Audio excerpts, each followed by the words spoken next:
Hi, I'm Snez, personal trainer, healthy lifestyle coach, and your guide to feeling your best. This podcast is a segment from my weekly radio show, Wellbeing Wednesdays, broadcast live on 88.6 Plenty Valley FM. It's all about sharing real, practical tips to help you move more, eat better, and live healthier without the overwhelm. Let's dive in, shall we?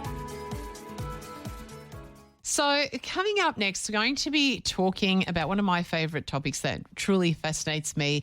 It's a topic that I've been talking about for some time in the wellness space and in coaching people to make healthier choices and live healthier lifestyles. And it is the topic of hunger. And I find that we just don't talk enough about it when it comes to weight loss especially.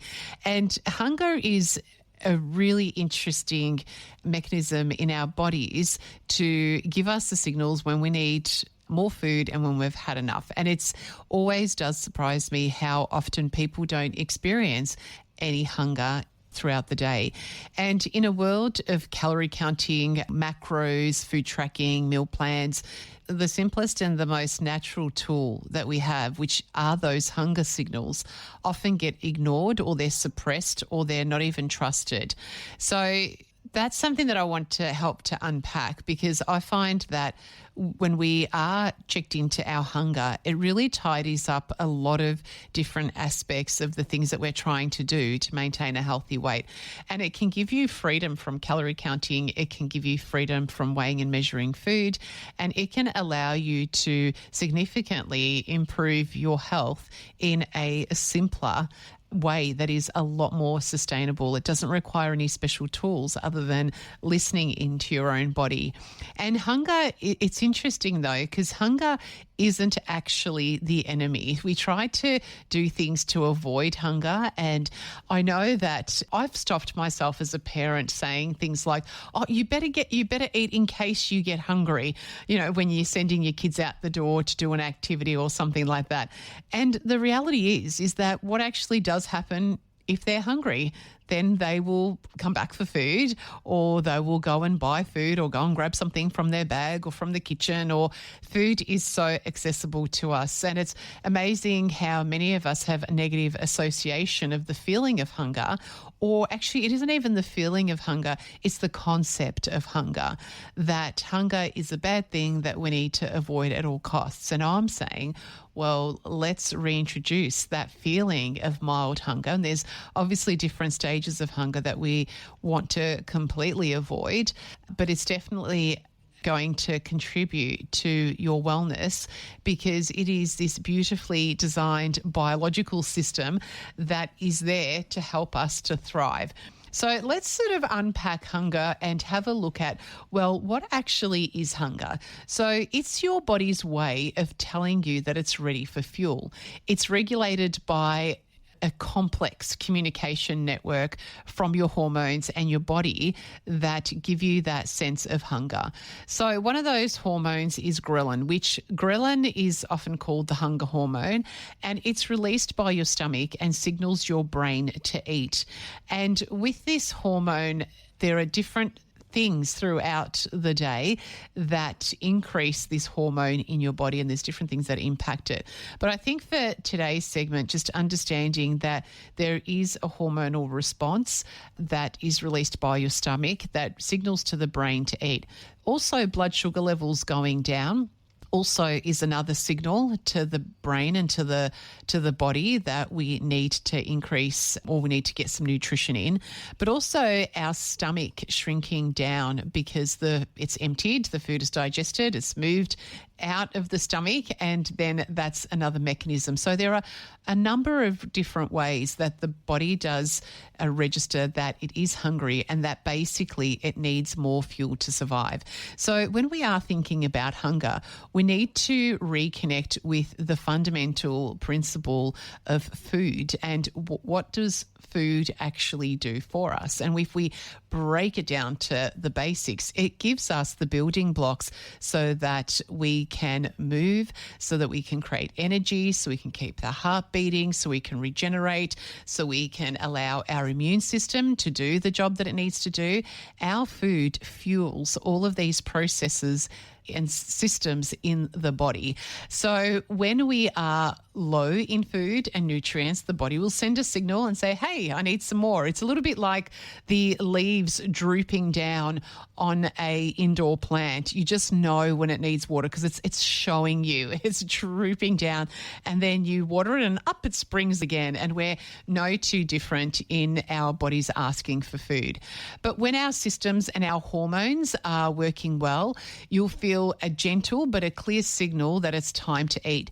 And it's not because of it's the right time, that it's scheduled morning tea time or it's your lunch break. You're not eating in response to timing or in response to feeling emotional or feeling sad or happy or angry or trying to drown out emotions. It's not in response to cravings and just wanting certain things. And it's not in response to someone saying, hey, have this cake with me because I've just made it. But you're actually responding to your hunger signal because your body actually needs fuel. And it's basically saying to you, I'm running on empty. Very soon I'm going to run out of the energy that I need to be able to function optimally. Now, we know that we can go quite a few days without food. The body will sustain itself. But when we're talking about optimal function, and we don't want to do that because things start to break down and it's not good. But when we're talking about being in an optimal space and our body functioning at its best, our body will always give us the signals for food when we do actually need it. Now, hunger is so important for us, but many of us have been conditioned to eat for lots of reasons that actually have nothing to do with hunger. And if you think about your own life, your own upbringing, the way your relationship with food, you'll find some of the reasons that may exist for you.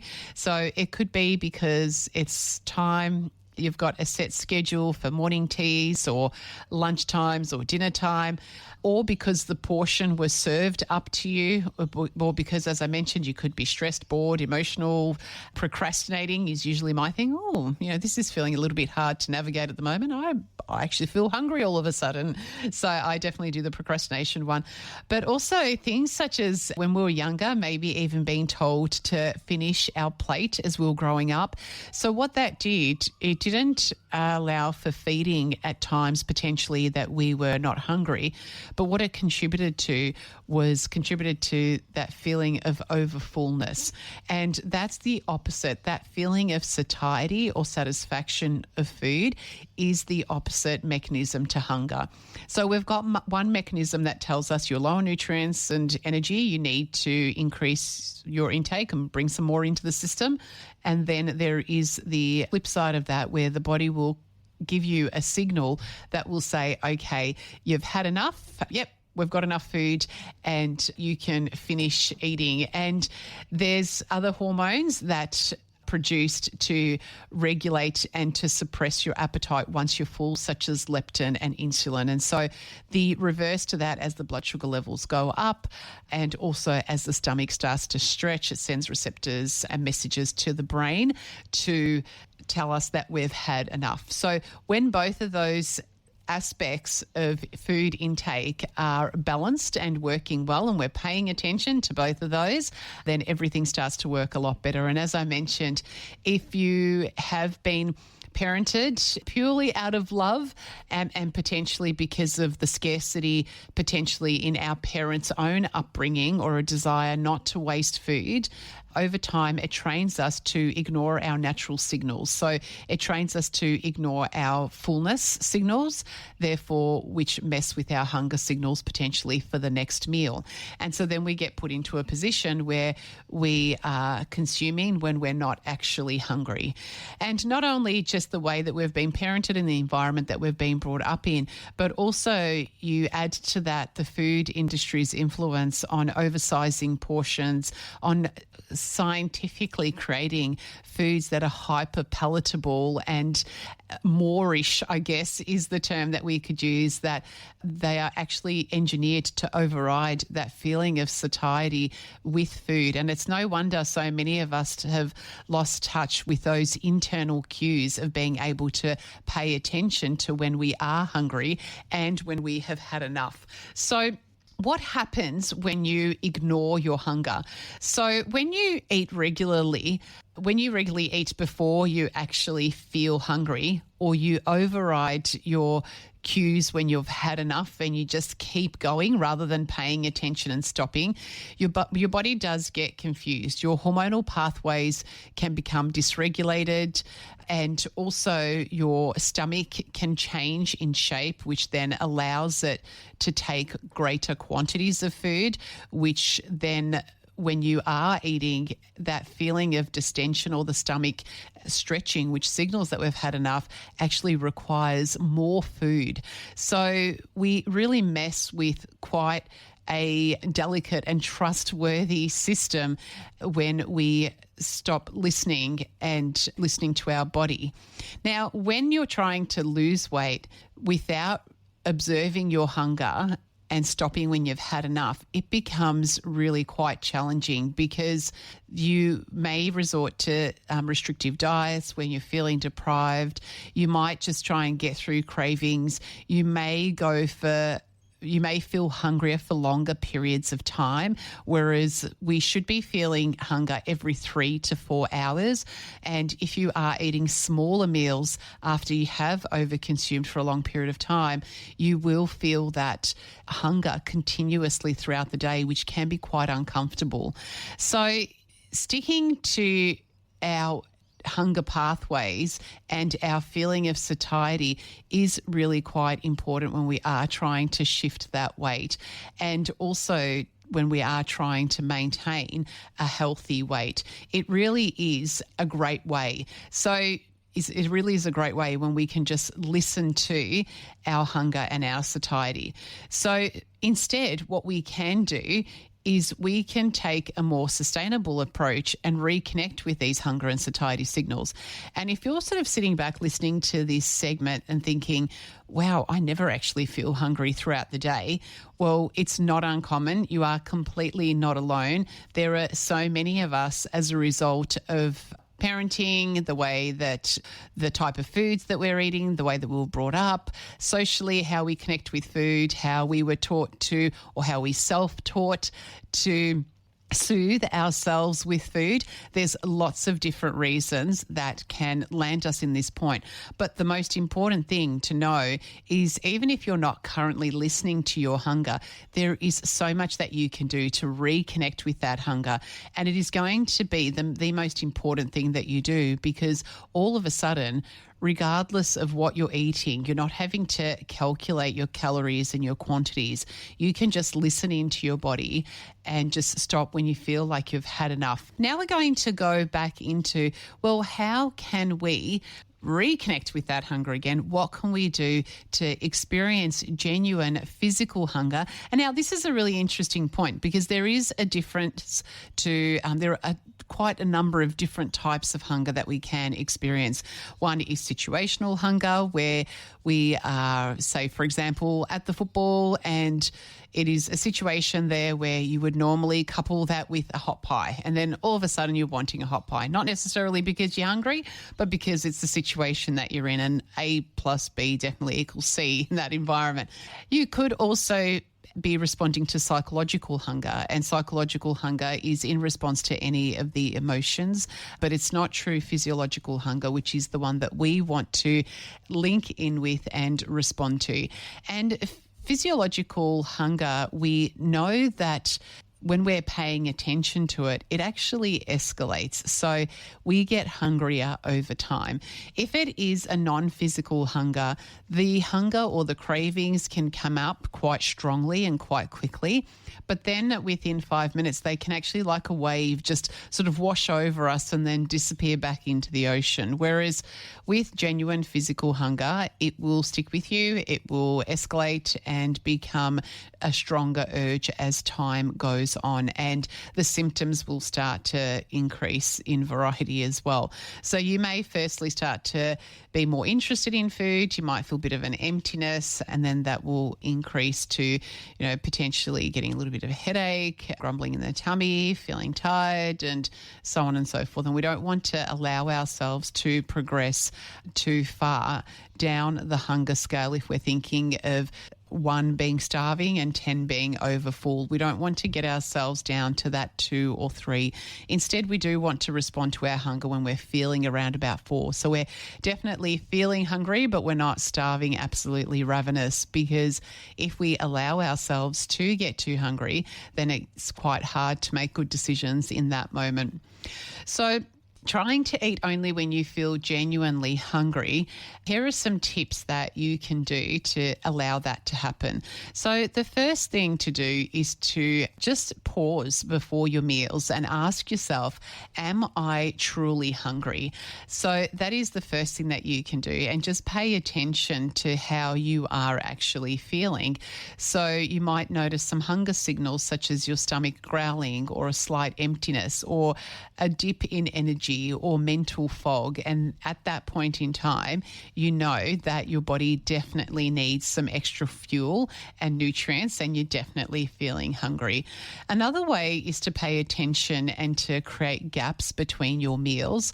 So we want to allow at least 3 to 4 hours between our meals so that our digestion can reset and natural hunger can actually return. So in order for the body to go through a digestive process, it does take about 3 to 4 hours. And this is a real technique and a tip to allow yourself to reconnect with your hunger. And that is that once you have your meal, say for example, breakfast, wait 3 to 4 hours before you are having a snack. And that could also include having a coffee or a milky tea. So they all count as food.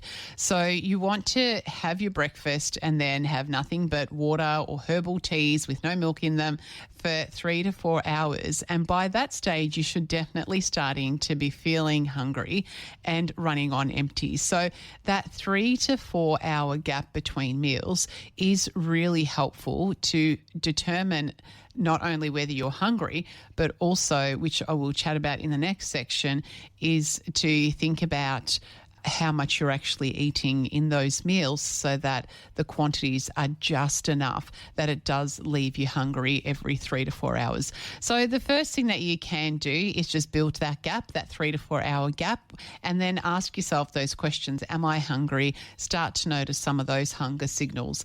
The other thing that you can do to help yourself to experience hunger is to minimize your processed foods, because they really do confuse the satiety signals and they often leave you wanting more food, and they can play with those hormones that will register firstly how much you've had. So the issue with processed foods is that we're generally over consuming, which means that 3 to 4 hours later, you're probably not going to feel hungry because you've over consumed earlier on.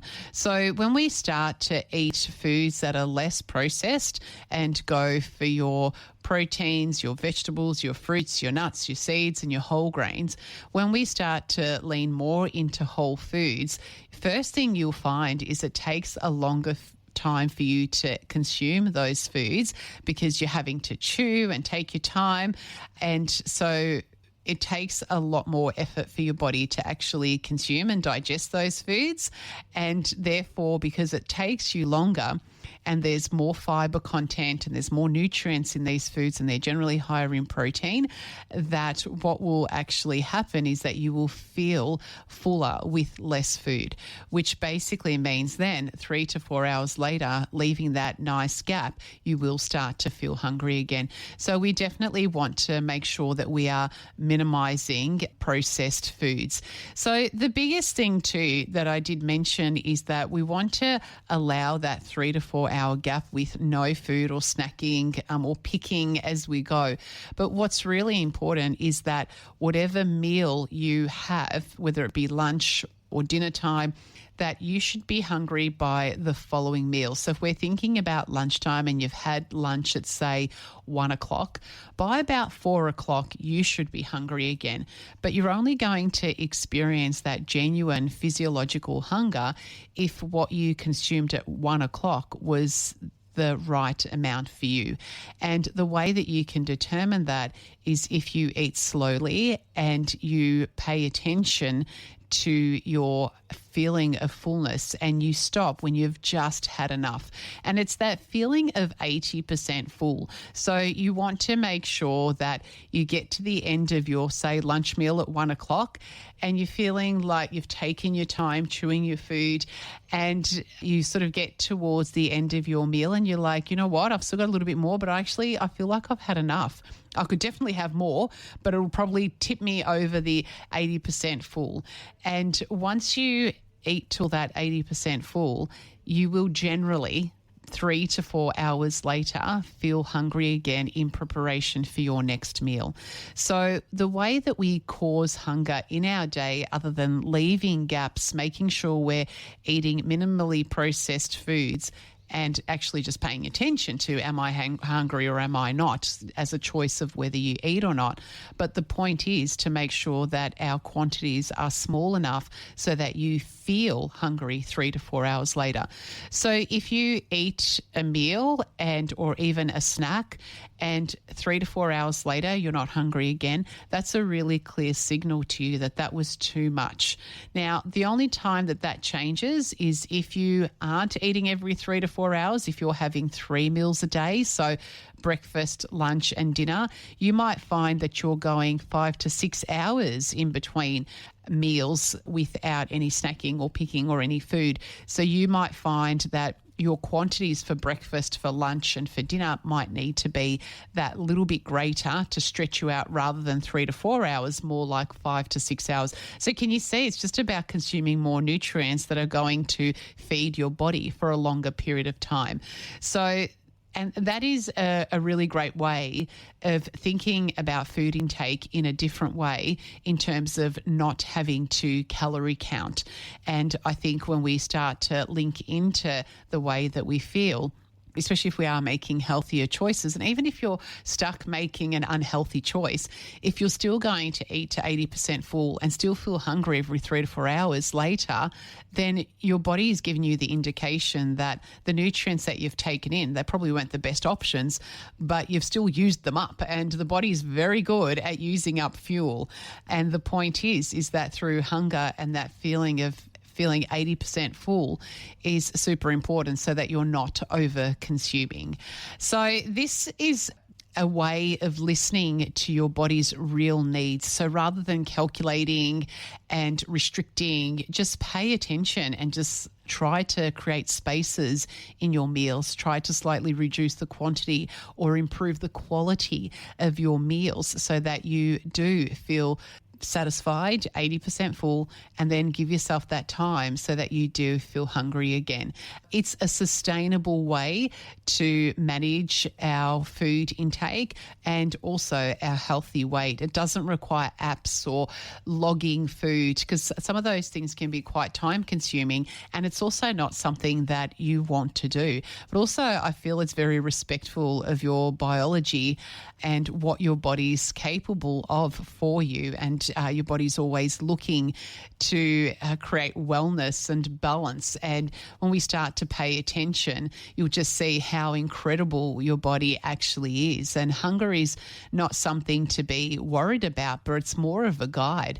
And when you get back in sync with your hunger, weight loss becomes less of a struggle and more of a natural side effect of treating your body with care and actually giving it what it actually needs. So let's stop trying to take that responsibility away from ourselves and give it to diets and apps, and let's try and reconnect and embrace what our bodies are capable of doing, and that is looking after us. We just need to start to pay attention and listening. Thanks for joining me on this segment from Wellbeing Wednesdays, as heard live on 88.6 Plenty Valley FM. If you enjoyed this episode, share it with someone who might find it helpful and subscribe so you never miss a show. Want to catch the live broadcast? Well, you can tune in Wednesdays from 12 till 2 p.m. on 88.6 Plenty Valley FM, or find my info on Wellbeing Wednesdays with Snez, the Facebook group. Take care, stay healthy, and remember, it's the little choices every day that create big changes. Talk soon.